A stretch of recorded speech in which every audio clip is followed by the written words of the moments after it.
Isang magandang araw po sa inyong lahat. Thank you po. We have this opportunity na binigay ng Panginoon para tayo po ay makapag-aral po muli. Pwede po tayong manalangin. Dakilang Diyos, Panginoon, salamat po dahil kayo po ay palaging nandiyan para po amin pong takbuhan, dalanginan. At ngayon po, we are now asking you na kayo po patuloy po na gumabay sa amin.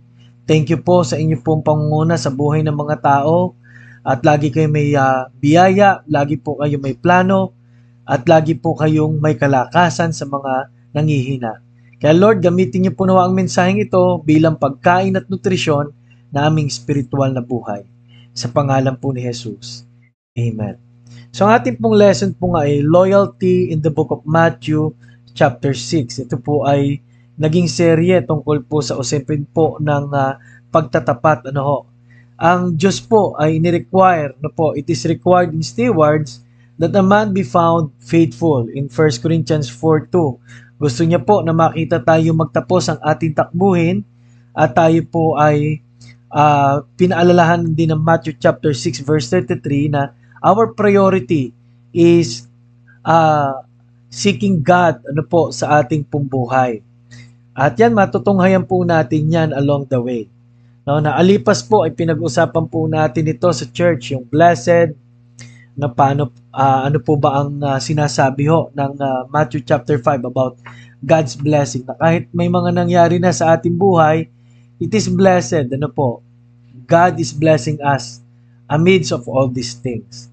At ang ating pong verse, siyempre, ay sa Matthew chapter 6, At ito po ay sa verse 1. Okay. Matthew chapter 6 verse number 1. At ano po ang sabi po roon? Sabi rito, take heed that ye do not your alms before men, to be seen of them, otherwise ye have no reward of your Father which is in heaven. Mag-ingat, take heed, May mga bagay po sa Bible na pinag-iingat tayo ng Diyos. Alam niyo po, may mga bagay na pag hindi pala ako maingat at ikaw, ay talagang pwedeng sumira sa ating pong buhay sa Panginoon. Parang ganito po, yung kapraso pong laso, mapahalo sa iyong pagkain. Katulad po dun sa kasaba, di ba? Pag hindi po naluto ng ayos, yung kamoting kahoy ay pwedeng maalaso, Kaya ito dapat ay nilulutong maigi.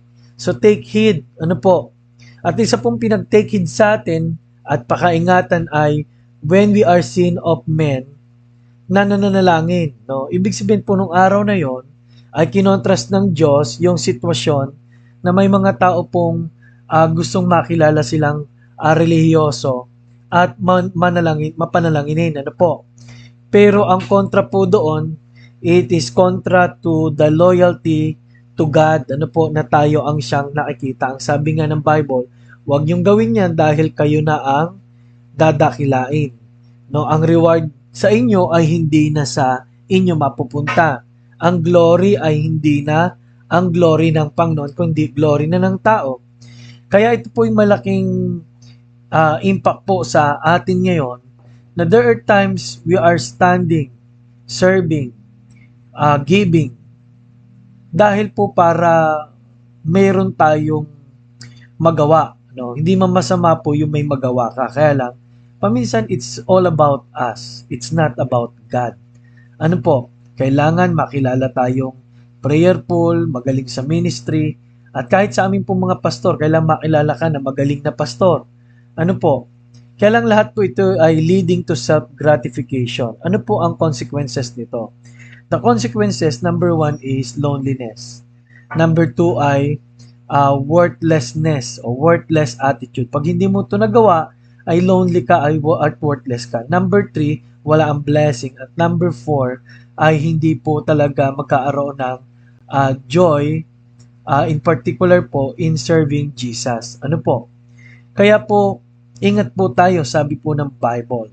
Kundi, sayang ang ating mga ginawa kung wala rin naman pong epekto sa kaharian ng Diyos ni sa kanyang kaluwalhatian. Kung tayo tapat, tayo ay magtapat na siya po ang siyang maitaas. Maraming salamat po.